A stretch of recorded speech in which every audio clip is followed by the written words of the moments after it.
Welcome to the final installment of Literary Lights 2025, our annual series illuminating new books by Armenian writers. I'm Olivia Katrangian, the founder of the International Armenian Literary Alliance, and I'm proud to present this series with our partners, Nasser and the Zohrab Center. Thank you so much to Judy Saryan, Mark Mamigonyan, and everyone at Nasser, Jesse Arlen and the Zohrab Center, and Hovset Markaryan and Nairi Simonian at IALA for making this series possible. Today's event features the posthumously published poetry collection To Say with Passion, Why Am I Here? By Tenny Arlen, who is celebrated as a trailblazer for Armenian diasporan literature, as the author of the first full-length volume of creative literature published in Armenian by an American-born writer. Thank you to our co-sponsors of today's event, the University of Michigan Center for Armenian Studies and UCLA's Naragazzi Chair of Armenian Studies, the Promise Armenian Institute, and Richard Hovhannisyan Endowed Chair in Modern Armenian History. It's been heartwarming to see so many institutions so eagerly sign on to support our celebration of Tenny's work, alongside today's participants, Susan Barba, Hagop Gulujan, and Arthur Ipek. Thank you all. You can purchase Tenny's collection through the Nasser bookstore and on Amazon, and other books in the series from IALA's bookshop.org storefront. If you're looking for gifts, our holiday book guide is a great resource and way to support writers and literature this holiday season. Please visit the websites of Nasser, the Zohrab Center, and IALA for more programming and to support events like this one, which you can also do through our holiday fundraiser. Today's moderator is the one who has brought this collection to us with so much love and care in honor of his sister, Tenny Arlen. It's a beautiful book. Dr. Jesse S. Arlen is the director of the Krikor and Clara Zohrab Information Center at the Eastern Diocese of the Armenian Church of America and a postdoctoral research fellow in Armenian Christian Studies at Fordham University. He earned his PhD in Near Eastern Languages and Cultures from UCLA in 2021, and his primary research area is pre-modern Armenian religious literature. He has taught classical Armenian and modern Armenian in various settings, from universities and seminaries to Armenian community organizations. He is also a published author of poetry and critical and creative prose in Western Armenian. In 2024, with Matthew Sarkisian, he co-founded Tarkmanial Press, which to date has published 3 books, a bilingual edition of an early 18th century Armenian prayer scroll, Odes of St. Narcissus the Grateful, and Tenny Arlen's To Say with Passion, Why Am I Here? Thank you. Well, thank you so much, Olivia. And you mentioned already all of the organizing institutions and hosts who I would like to also thank, and especially singling out yourself and Hovsep, who did so much to bring this event together and help to promote it and publicize it widely.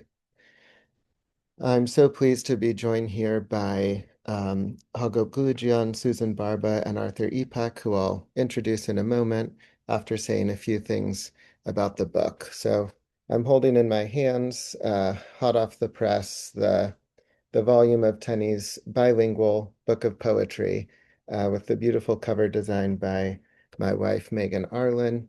And I want to thank as well Matthew Sarkisian, who's here, my co-founder with me of Tarkmanial Press, who did the layout for the book. And it really is laid out beautifully with the fonts and spacing and margins. It's really just a beautiful final product. Olivia mentioned the first edition of the book, which was published in 2021, thanks to the Ari Karaganutian Himnatram, the Ari Literature Foundation in Armenia, with the support of the Kalus Gulbenkian Foundation.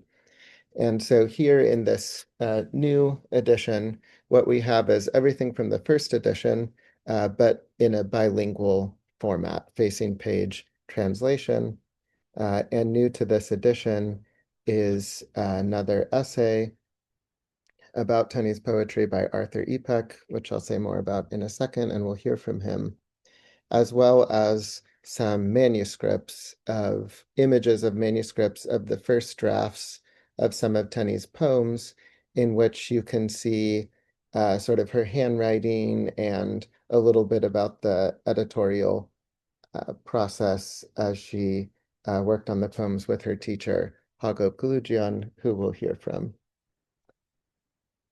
And I just want to share a couple things about And there's also three new works in this book, basically two poems and one kind of unfinished prose piece that we found among Tenny's papers when preparing this book.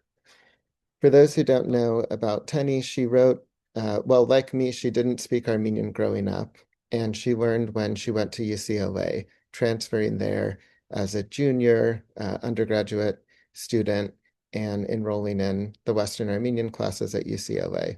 She majored in comparative literature at UCLA and had a minor in Armenian studies. I think she took every class that's possible to take in Armenian at UCLA, including those by Professor Sebu Asvanian, whose Richard Hovhannisyan Chair is co-sponsoring this event, as well as those by Professor Peter Kawi and the Naragatsi Chair, which is co-sponsoring this event as well. And both of those professors, in addition to Hagop, of course, had a big influence on her. She wrote most of the poems in this book during the second year of classes, the kind of intermediate level, and we'll hear from Hagop about that. And she was to do a PhD program, again in comparative literature, at the University of Michigan, which she was admitted to begin in the fall of 2015 with many scholarships that she received.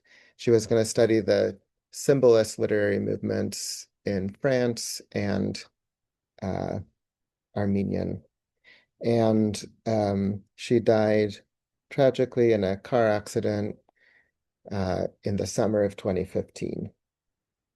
So it took a few years for the first volume of the book to come out as we were dealing with everything in the aftermath. But the book had basically been done, and she'd already done all the work with Professor Gulujian in preparing her poetry. And from the beginning, I was very eager to put out a bilingual edition of her work, because as you'll see in the manuscripts in the book, she would prepare kind of very literal English translations of the poems that she wrote in Armenian in most cases. And the reason for this was so that she gave them to her teacher, Hagop, to read and edit and comment on. She wanted to make sure, as a new learner of the language, that she was expressing precisely in the Armenian what she intended to say.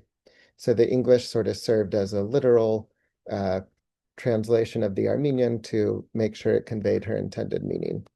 And they really were literal translations of the Armenian. And so my name is on the title page as co-translator with Tenny. Really, I was just editing or kind of refining the English translations that she had already prepared. And in cases where it was kind of too literal in English, or there was sort of more poetic way of saying things, I would make modifications. But the bulk of the translation is her work. There was only one poem in the collection that she didn't have a translation for, a draft translation in English for, and it's the one Anavard, interestingly, the title Unfinished. And so I prepared that translation from scratch, and you can compare if you think I did it well in Tenny's voice. So I'm going to introduce our three panelists that we have here in reverse order of how they'll offer remarks. So we have with us Susan Barba, who's the author of poetry collections that I have right here, Fair Sun and Geode, beautiful poetry. Geode was a finalist for the New England Book Awards and the Massachusetts Book Awards, and she's co-editor with Victoria Rowe of I Want to Live, Poems of Shushanik Gurgenyan, and the editor of this also beautiful volume that we presented together at Nasser, American Wildflowers, a Literary Field Guide, which won the 2023 American Horticultural Society Book Award. Her poems and prose have appeared in the New York Times Magazine, the New York Review of Books, Poetry, the New Republic, PN Review, and elsewhere. She earned her doctorate in comparative literature from Harvard, and she has received fellowships from McDowell and Yaddo. And she works as a senior editor for New York Review Books. We also have with us Arthur Epek, born in New York, who's currently a graduate student and special projects coordinator and research associate with me at the Krikor and Clara Zohrab Information Center. After graduating from Townsend Harris High School, he went on to receive a bachelor's degree from the University of Michigan in psychology and linguistics and a master's degree in cognitive neuroscience from the Graduate Center of the City University of New York, CUNY. He is currently pursuing a second master's at NYU, focusing on social and consumer psychology. In addition, he's been active as a literary scholar for close to a decade, focusing on making Armenian literature accessible for a wide audience. He's presented papers at conferences at the University of Michigan, UCLA, and Nasser, and published articles and poems in the Armenian language press, such as the Istanbul-based Marmara and Jamanag, and the Beirut-based Hamazkain Pakin Literary Journal. And he has an essay, expanded version of a paper he gave at a UCLA conference that was recently awarded the Best Conference Paper Award for graduate students for 2024 to 2025 by the Society for Armenian Studies. And he'll give abbreviated remarks based on that contribution that you can read in the book. But our first speaker, very appropriately, was Tenny's Western Armenian professor at UCLA, Hagop Gulujian, who was the editor of the first edition of Tenny's poems. He's senior lecturer of Armenian Studies in UCLA's Near Eastern Languages and Cultures Department and the inaugural holder of the Kachigyan Lectureship in Armenian Language and Culture. He holds a doctorate of letters and an MBA. He's researched and published on medieval Armenian poetry and diaspora and Armenian literature, heritage, language, and language vitality, as well as on interactions between virtuality, culture, and diasporas. He has an extensive background in publishing in IT, having co-founded Argentina's Internet2 Consortium, and having assisted both private and government entities on technology policy issues. And it's my pleasure to invite him to speak now.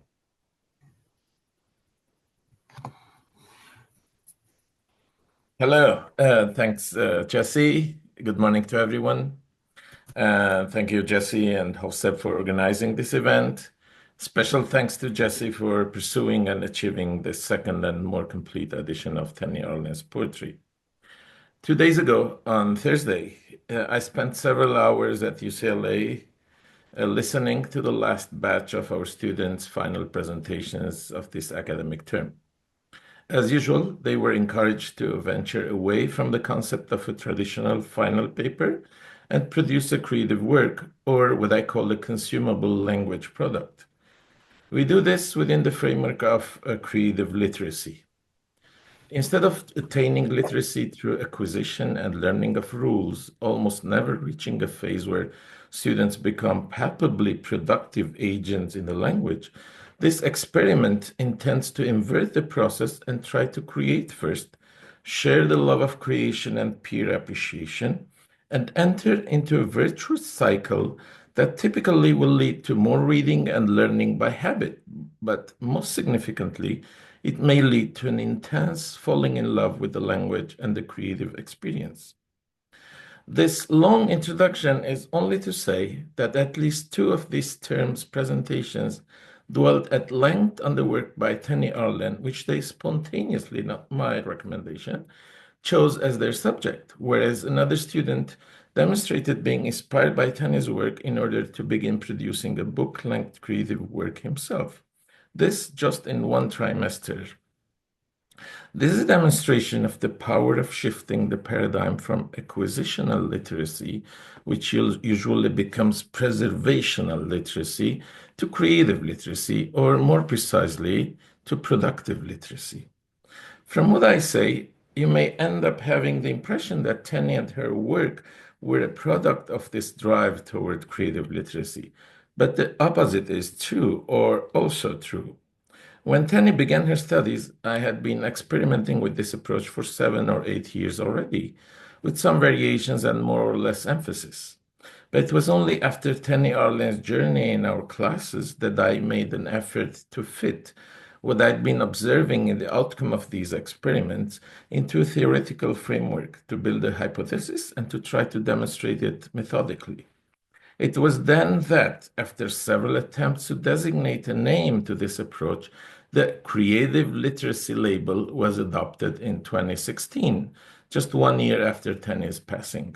So, even if Tenny studied under this general methodology, her very productive experience was that which became the main trigger on its further refinement, naming, and increasing theorization by myself and also by other researchers. One of them is here. She intends to write her dissertation on this, and she's very much inspired by Tenny's work. It seems that creative literacy as a method was instrumental in order to build an impact and start a small wave of language vitality, even among non-speakers. But it was not enough. It also needed individuals who would inspire us enough to make us dedicate hours and years of effort to build that further impact. Tenny's presence and creative genius not only catalyzed the crystallization of the concept of creative literacy, but it also motivated me to focus systematically on it and inspired me to pursue the creation 4 years later of the course/workshop series Language in Action. Since then, in its several iterations, the series has produced more than 2,000 short pieces and about 200 long pieces of creative language products.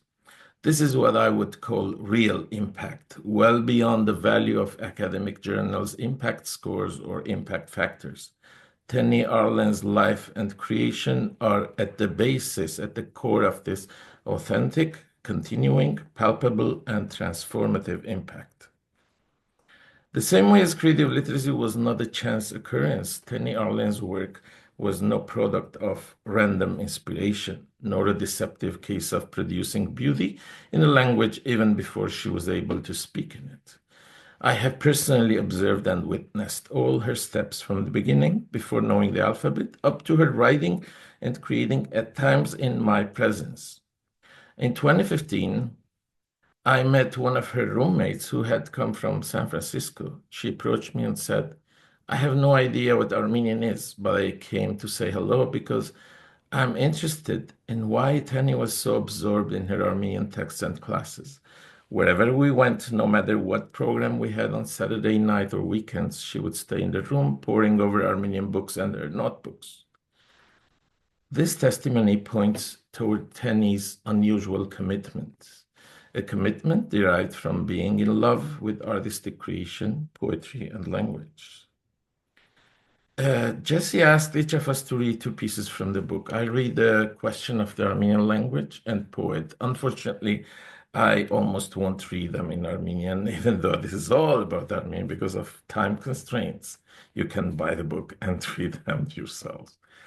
I will contextualize their genesis. Susan Barba wished for someone to read also Soul on page 133. I will only refer to it. Tenny wrote all of these 3 pieces during the first 3 weeks of February 2013, within the context of a 5-week seminar mostly dedicated to Daniel Varuzhan's poetics and his understanding of aesthetics in pagan songs from 1912. It opened with a reading of a discussion by Kant of the soul, which he defined, in the aesthetic sense, of course, as the animating principle of the mind. For our class, it was meant to deconstruct the nationalistic abuse of what Armenians call national sorrow spirit in poetry, and to suggest Varuzhan's predominant use of the concept in the purely aesthetic domain. That week's prompt to write was, "Where is the soul?" And Tenny opened her text with, quote, "Not what is the soul, but where is the soul? The soul is everywhere." And continued, "Each beautiful thing lasts, and each beautiful thing wants to reach another world. Our actions search for meaning in higher and absolute realm. From every word of poetry, from each genuine action, from each leaf, the soul attains existence." End of quote. The text, which she read from Kant in Armenian translation, obviously, and that was one of the hard things for her to do, was about the critique of taste, which tries to understand or explain how an artist expresses genius. That is, how the artist inspires a soul into her creation. In other words, how she connects rational ideas and representations of the imagination in a way that can awaken in us the feeling of facing something beautiful. If we can have now that kind of experience when reading Tenny Arlen's writings, it means that she was able to breathe the soul or spirit into the clay of words she worked on. That ability is not possible to explain or rationalize. It is not something we can learn at school. Studies may refine its expression, may channel or pave the way for its manifestation, but it is the writer, the individual, who supplies its essence, and there lies Tenny Arlen's genius. The piece titled The Question of the Armenian Language, Hailezvi Khantire, was a response to an article with the same title by Varujan 100 years earlier. Tenny produced a very short but extraordinarily powerful text. It has been more influential on my students than many lengthy scholarly articles on the subject. It essentially foregrounds the need to open language to real life instead of preserving it as a sacred object to be revered in ritualistic routines. It was so compelling that one of its sentences gave the book its title, ԿԻՐՔՈՎ ԸՍԵԼՈՒ ԻՆՉՈ. So the question of the Armenian language, in Tenny's words, the Armenian language survived for many years. Its existence was threatened, its home was shattered, but it lived. The Armenian language, like the erratic wind, traveled through mountains, by rivers, on oceans. Now it lives in different monasteries, in the city, in the village, on the farm. But for what? To say house, meal, mother, father, kitchen? Or to say nature, the mother who gave me life? To say with passion, why am I here? That contagious passion is, in part, responsible for the production of hundreds of new works in the Language in Action series that bring continued vitality to the language. So far, with about 200 participants having the opportunity to recategorize their relationship with the language, switching from the role of acquirer-preserver to that of a user-creator or consumer-producer.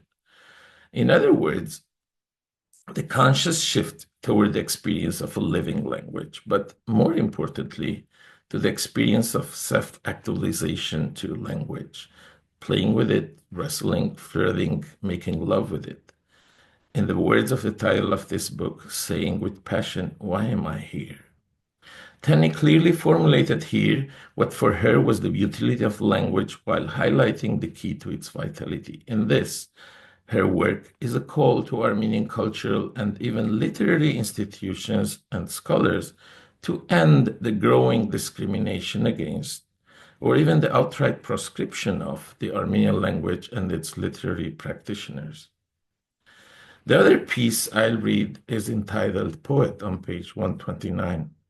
Its original title responded to the prompt Poet, God, Creation, after discussing in the work by Varujan and his junior fellow poet Aharon the idea and drive toward poetic theosis or divinization through poetic creation, and discussing Derrida's anthropo-theological mimesis. In this view, the poet does not imitate nature in his creation, but imitates God's creation of nature. I quote Tenny's text. God created the world not for any hidden motive or reason, but only for creation. The true poet is similar. She writes not because of a need to promote anything or anyone, but the poet writes for the sake of creation, because in this world filled with hate, fear, murder, and destruction, creation is good, creation is healing, creation is indispensable. God did not create for a rational reason, and similarly, the poet wants to escape life's rational, constructed understandings that the world gives to her. To write poetry only for the purpose of creation is to look through the soul. To want to write a poem because the soul has a need for it is to be like God. End of Tenny's quote. These pieces are brief and they seem austere and simple. However, as explained through the context that I provided about the underlying text and ideas, we can see that many of Tenny's simple sentences condense deep philosophical and aesthetic ideas. As one of my students mentioned on Thursday, her words possess a brilliant ability to consolidate into a beautiful poem such profound meaning in simple terms. These ideas of poetic divinization discussed in the study of Varushan, where true creation becomes attainable only through the imitation of the divine function, we're going to connect later with the study of Saint Krikor Narikatsi.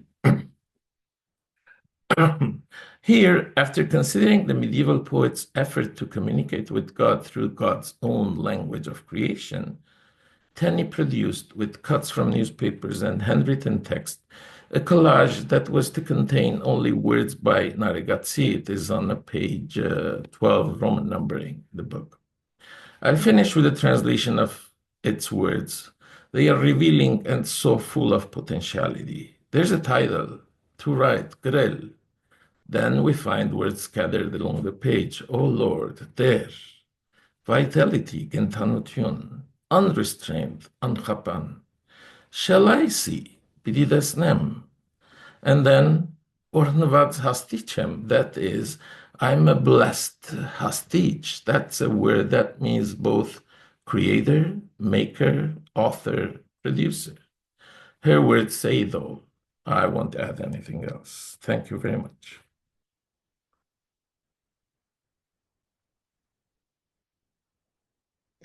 Thank you so much, Hago, Professor Gulujian, for that absolutely riveting and gorgeous presentation of Tenny's poetry. It is so meaningful to hear her work presented with your deep contextualization of what she was reading and trying to achieve with her poetics. We now have an opportunity to hear from two writers, scholars, poets who did not know Tenny, never met Tenny on her earthly existence, but know her only through her poetry and her writing. And we'll hear first from Arthur Epek, who, in preparing his essay, his analytical work on Tenny's poetry, did not just read her poems, but also read a number of her papers and articles and essays that she wrote while an undergraduate student at UCLA in comp lit classes on French literature, English literature, etc., and contextualized his reading of her work also in the light of what she was reading and writing on while at UCLA. So, Arthur? Yes. So, thank you for that introduction. So maybe I can talk about how I actually even decided like to think about Tenny's work. It all started thinking about poetry itself and kind of giving a definition of poetry. And I couldn't really find one in contemporary Armenian literature. So I kind of decided that maybe I can create one based off of Tenny's works and her insights. And so they were, and I remember reading this on a first pass and just reading the poems and enjoying them for what they are, truly touching with just feeling them.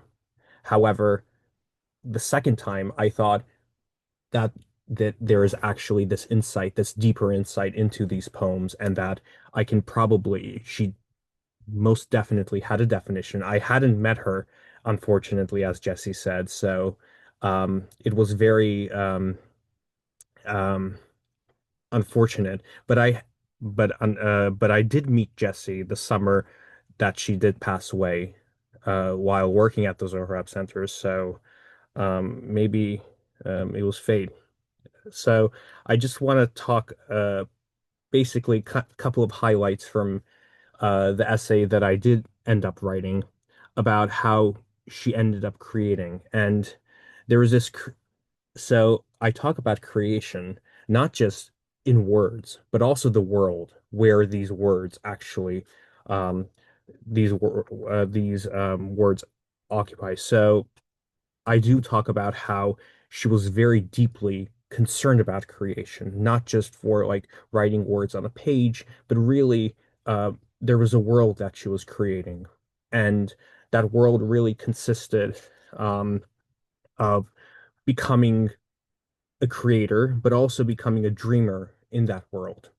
And so, and dreaming really was another way of saying that she wanted to transcend the world from this world into this other world. And this idea is not only present, I mean, here she actually draws upon these European poets, one of which is Rilke.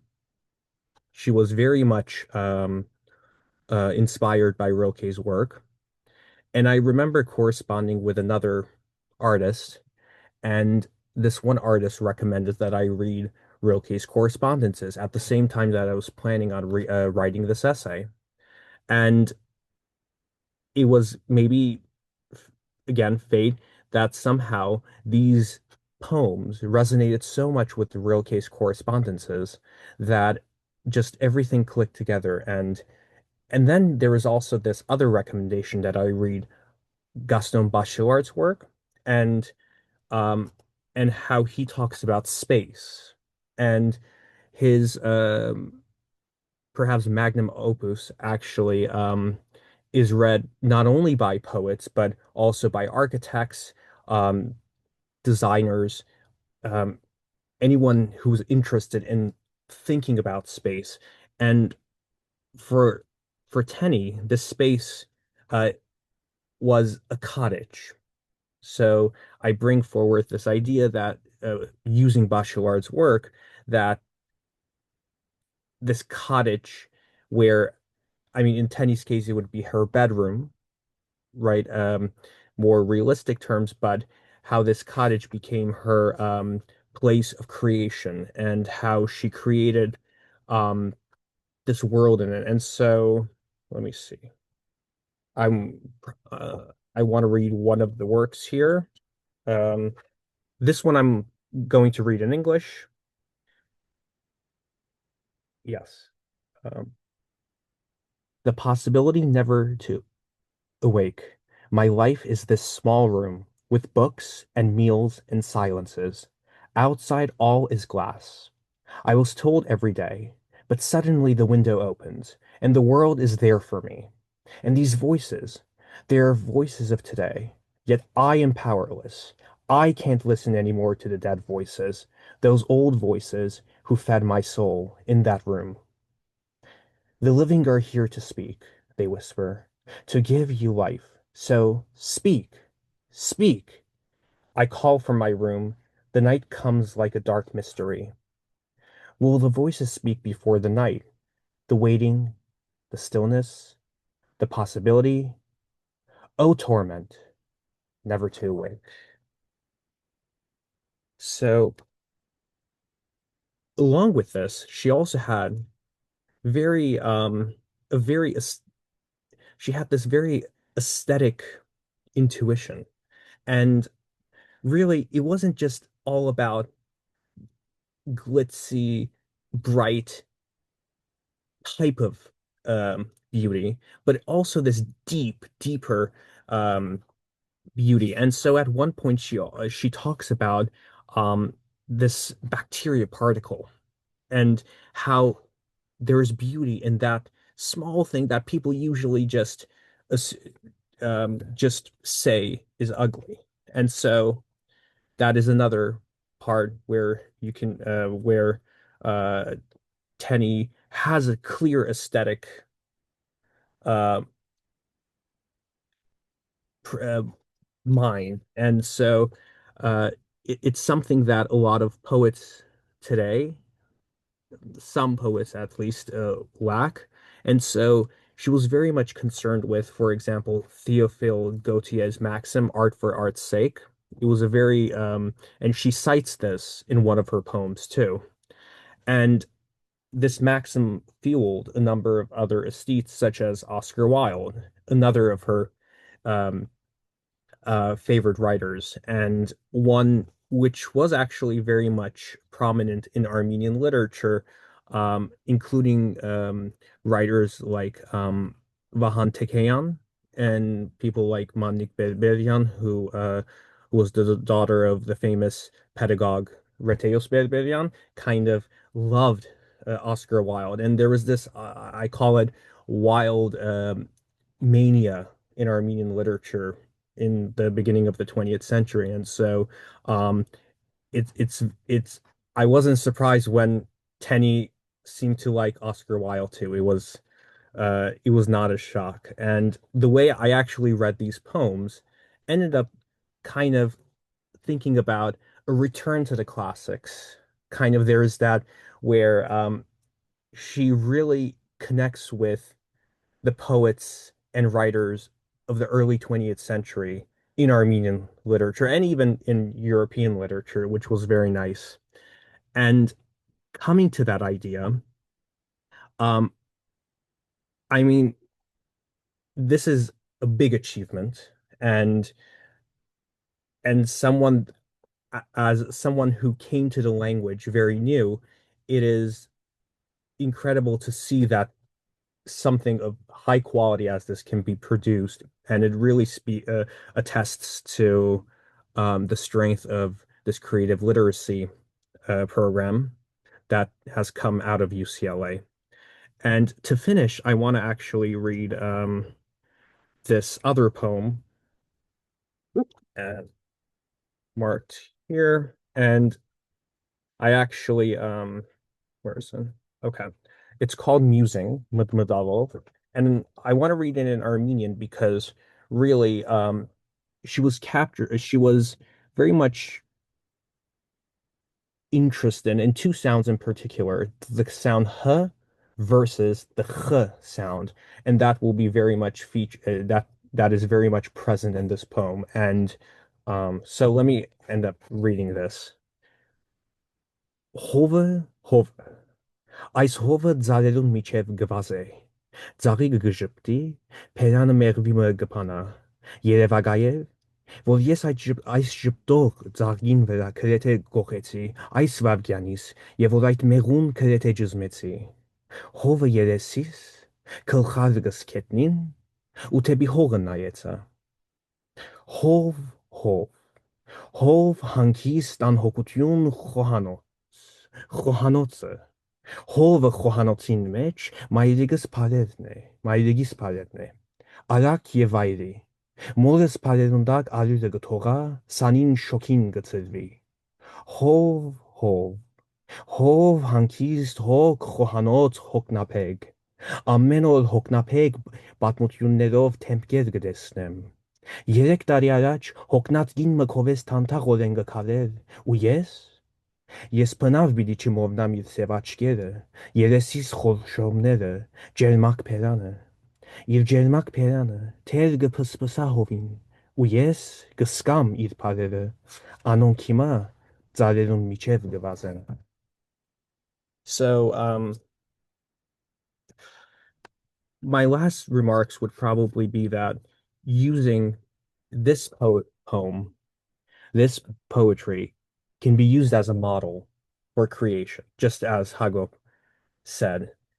It's a model for creation such that you can take these poems, you can search for a meaning of poetry, you can adopt certain aesthetic principles, you can talk about themes just as she did, and you can write for the sake of loving Armenian versus writing Armenian purely so that you embrace your Armenian identity. I think that using language, you can embrace your Armenian identity, and I think that's what Tenny did. So thank you. Thank you, Arthur, so much for that beautiful presentation of Tenny and her work. I'm so struck in listening to you and also Hagop as you uh, contextualize her work on the basis of the writers and thinkers that she read, whether philosophers or other poets or writers. Uh, this comes across as you're reading her work. There's so much there deep down that the more you probe and read comes out. But on reading just of her work, there's nothing burdened or forced or contrived or overly, complicated in what she's saying. It reads so beautifully and so simply that, anyone who say you've never read anyone that she had ever read or referred to or been influenced by, you can get so much pleasure and enjoyment out of her work. I think that was just a mark of her absolute genius to be able to read all these things and synthesize them, but then produce something so alive and so original and so contemporary. It's now my pleasure to invite Susan Barba to make her remarks. Susan. Thank you, Jesse. And thank you, Hagop and Arthur, for your really insightful contextualizations of Tenny's work. It's a pleasure to be in conversation with you. So I wanted to read, and my remarks are more appreciations than contextualizations. What really struck me reading this collection is how rare it is to have the opportunity to see a poet at work, to see a poet becoming a poet, and to journey along with them as they are discovering the language that they're writing in, that this journey is happening concurrently. I mean, I was reminded of William Blake's Songs of Innocence and Experience. Tenny's poems, so many of them are from this position of innocence or from experience, or combining the two. And there's so much wisdom in these poems that are presented, as others have said, in very simple terms.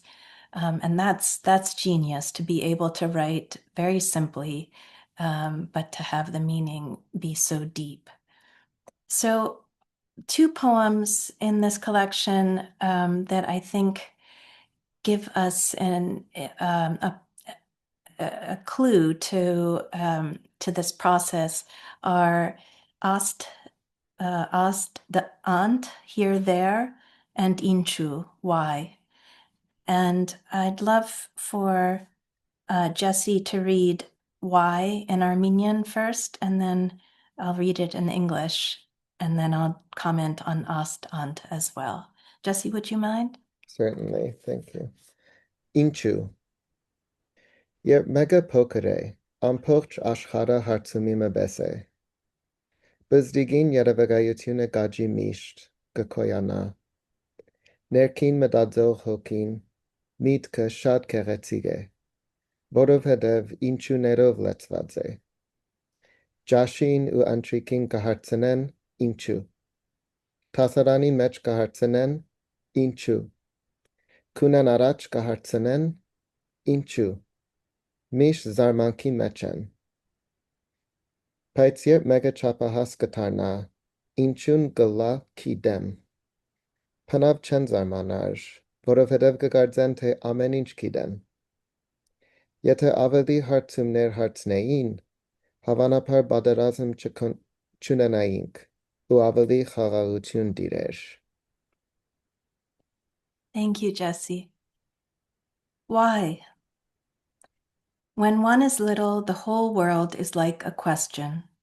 The child's imagination is always growing, becoming. The internal thinking spirit, the mind, is very beautiful because it is filled with whys.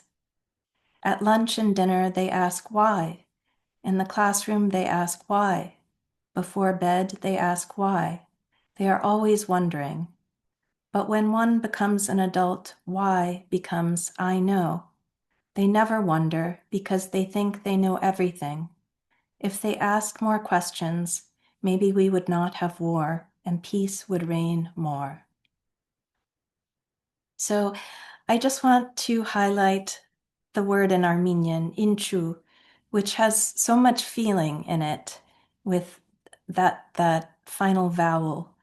Why I think about Tenny writing, and I think how she must have just fallen in love with that word, ԻՆՉΟ.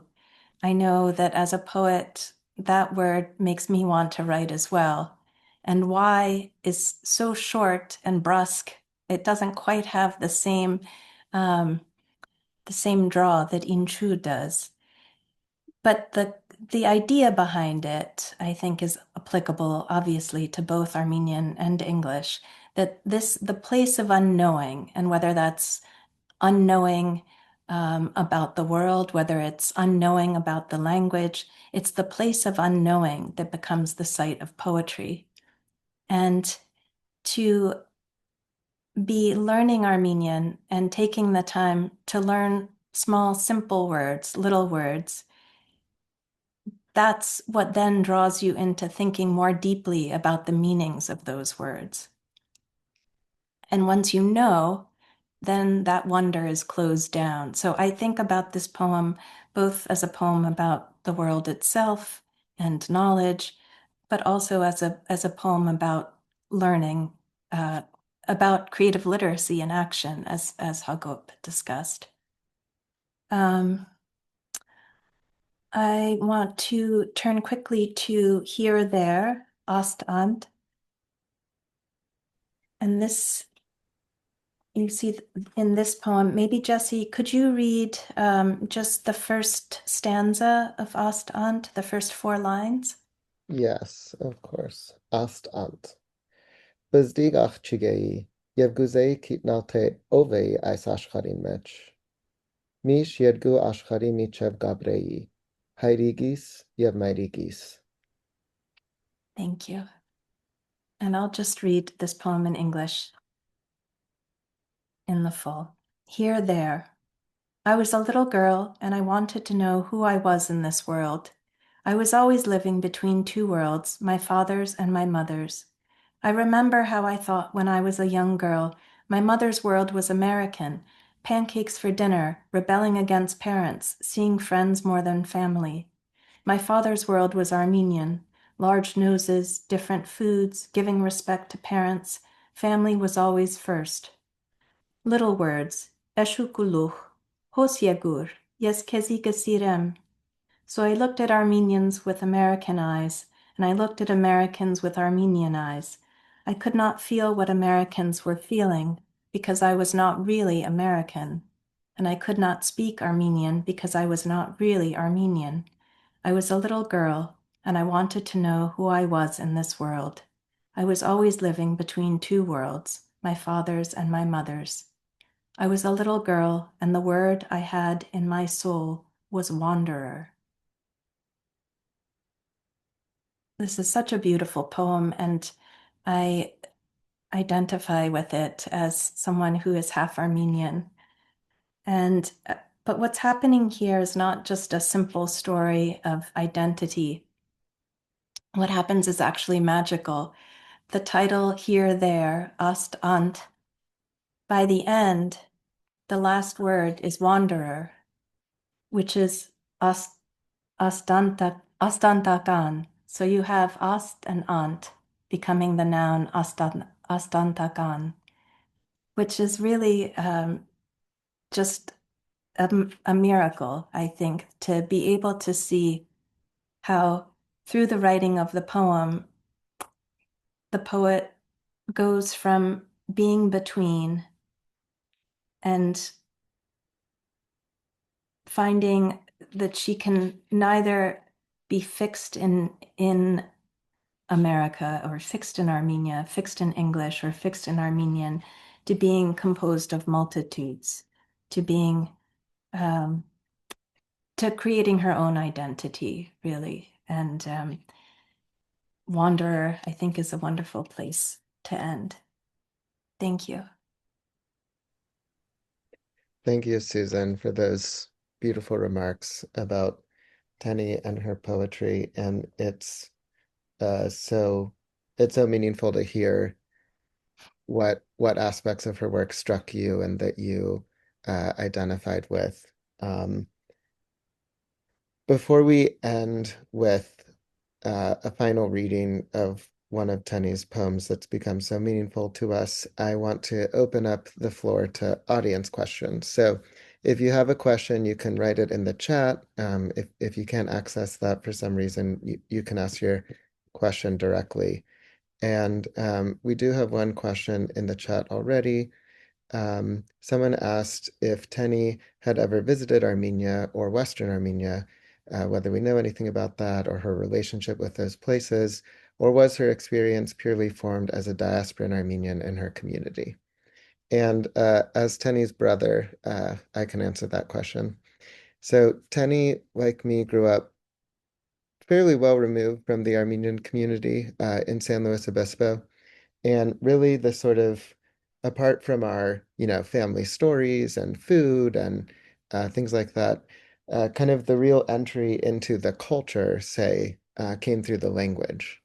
And George Steiner has a book, it's either a book or a famous saying, Our Homeland, the Text, which he uses to talk about Jewish identity, kind of through the 2,000 years after the fall of the temple and living in exile in diasporan type setting, that the real homeland for Jews is not a piece of land, but the book. In that case, the Hebrew Bible or the tradition of rabbinic writings that grow up in the wake of that book.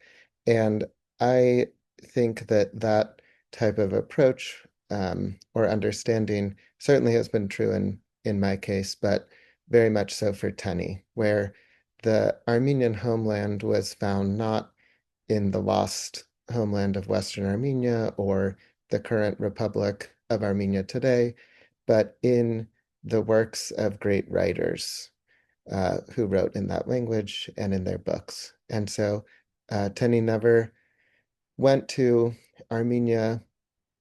She never went to Turkey, but she went to literary Armenia, we could say, through her learning of the language and her reading of the Armenian literary tradition.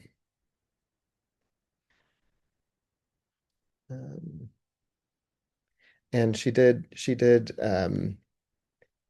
okay, so let's see other questions here. So which publisher published Tenny's book? So the first edition in 2021 was published by Ari Karaganetian Himnatram,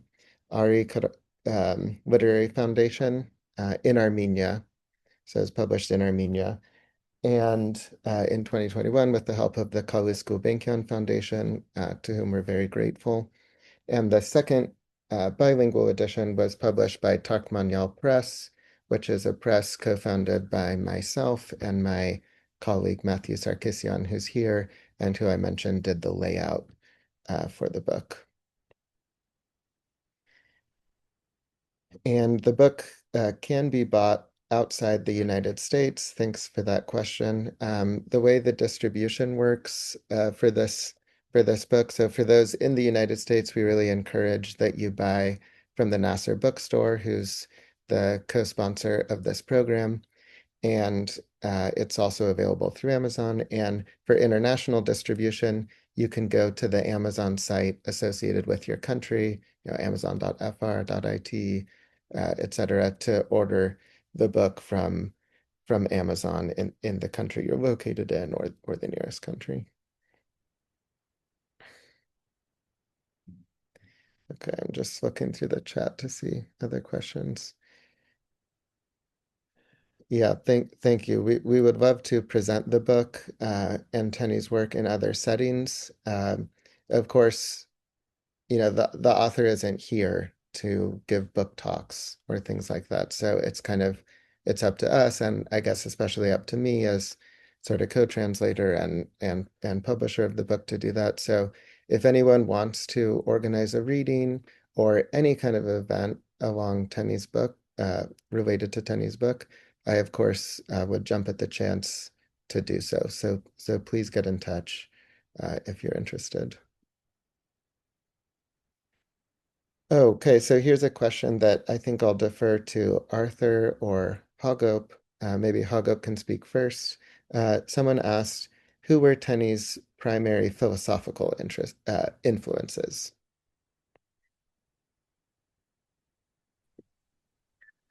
I can't say who were her primary philosophical influences because I don't know exactly what else she read after leaving us, probably over 2 years. She read a lot. She used to read all the time. I described what we saw in class and what she included in some of her poems. She talks about Kant, she talks about Nietzsche, she talks about who else? Jesse reminded me, but Well, I in was her going to, poems, yeah, yeah, yeah, exactly. So I was going to mention, so by name in one of her poems is Simone Weil. yeah. The Again, French philosopher, and Arthur does a really nice job of bringing her into the discussion in his work. And I just want to mention that she learned about Simone Weil from a reading group that Cal Poly professor Ken Walker organized in San Luis Obispo, where we grew up. And Paul McCulloch's here, who was a main member of that reading group. And I kind of uh, inherited a space in that reading group through my sister Faith, who went and was a teacher of Cal Poly. And then Tenny was like 1 degree further removed and kind of in high school would go to this philosophy reading group that met at a cafe in San Luis Obispo.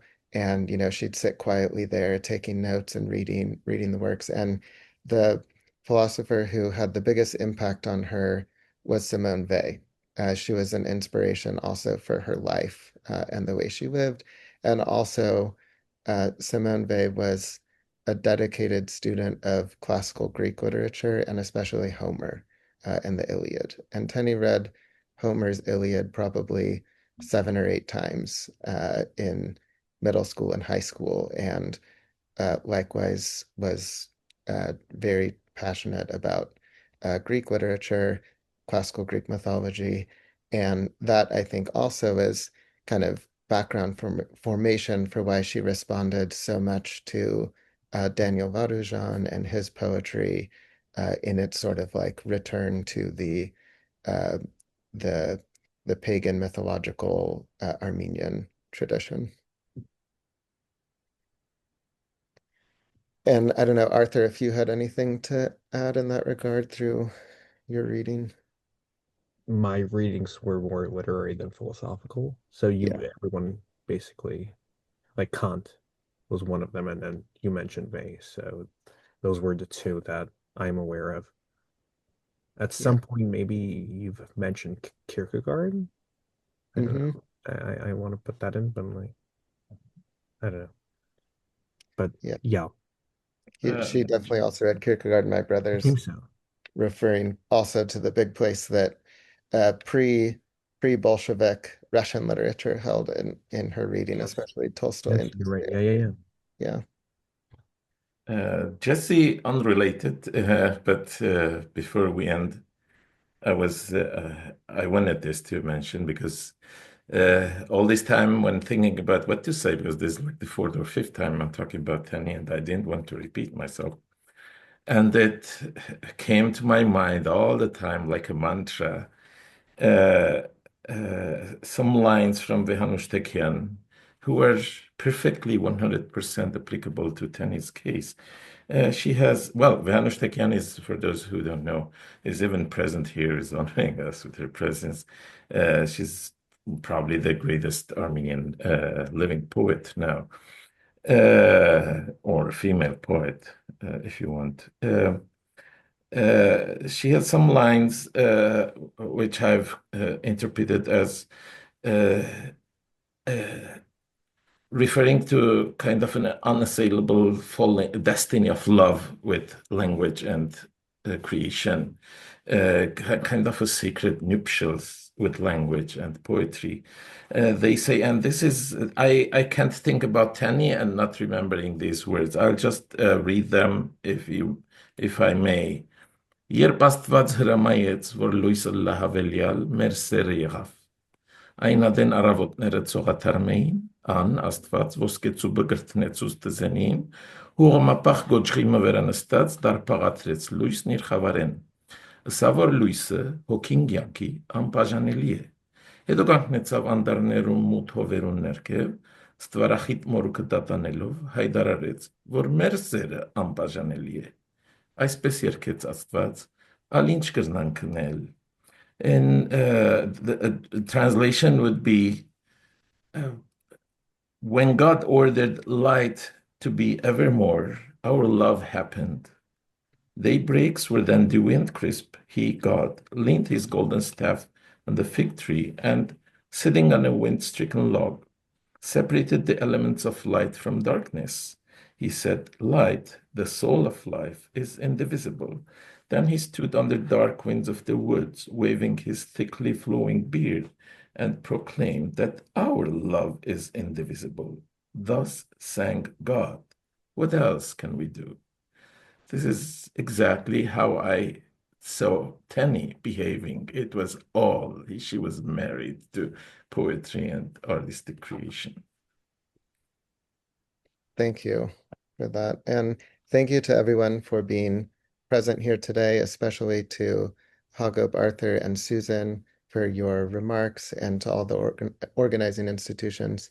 I'm going to close by answering two final questions, and we'll end with Tenny's words herself in a poem. So there's a question about her Armenian background, about where her father was from, our father who is Armenian. His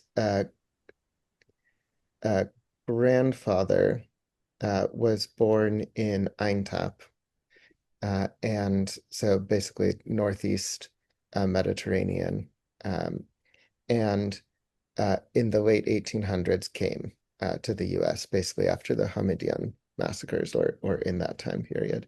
And likewise for our great-grandmother on that side, my dad's grandmother was from İNÇO, which is a very small town near Harput.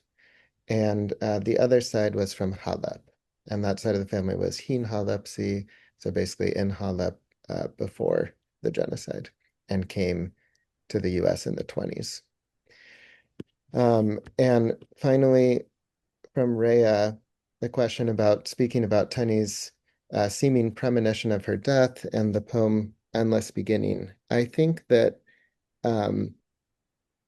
what seems like a premonition of her death is Tenny's preoccupation with what Arthur said was the realm of the absolute, or we could call the realm of the eternal or heaven, as opposed to the earth or the transitory or the temporal. Every writer of creative work seeks to create something immortal in what they're writing. And Tenny was preoccupied with that. She was no different. And she did create something. And so let's close with Tenny's words on page 21, her poem titled Anverchiskisp, Endless Beginning. And she wrote this, Hagop can correct me if I'm wrong, after a reading of Nietzsche and his concept of the endless return. So listen to what Tenny turned that into. Yes. Endless beginning.